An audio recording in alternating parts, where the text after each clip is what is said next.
नमस्कार मंडळी, good morning सगळ्यांना.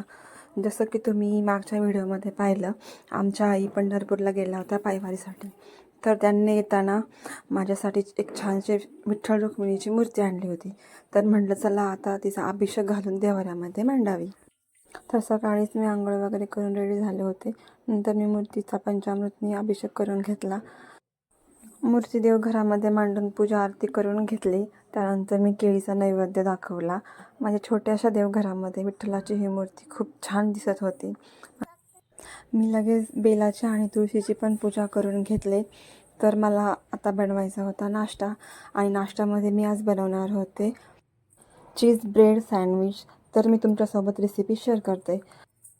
फर्स्ट आपण पुदिन्याची चटणी करून घेऊया. त्यासाठी पुदिना, लसूण, अद्रक, मिरच्या, थोडासा लिंबाचा रस, थोडीशी साखर आणि थोडंसं मीठ टाकून मिक्सरमधनं बारीक करून घ्या. त्यानंतर आपल्याला कांदा, टोमॅटो, काकडी, हिरवी मिरची, ऑर्गॅनो, रेड चिली फ्लेक्स, मीठ, थोडंसं दही आणि मीठ टाकून मिक्स करून घ्या. एका ब्रेडवरती पुदिन्याची चटणी लावून घ्या आणि दुसऱ्या ब्रेडवरती सॉस लावून घ्या. सॉस लावलेल्या ब्रेडवरती सारण टाकून घ्या आणि त्यावरती तुमच्या आवडीनुसार तुम्ही चीज टाकून घ्या. चटणीवालं ब्रेड सारणवरती ठेवून घ्या. तव्यावरती थोडंसं बटर टाकून स्प्रेड करून घ्या आणि त्यावरती आपले ब्रेड ठेवून घ्या. त्यानंतर दोन्ही बाजूने खमंग असे भाजून घ्या आणि वरच्या साईडला सुद्धा थोडंसं बटर लावून घ्या.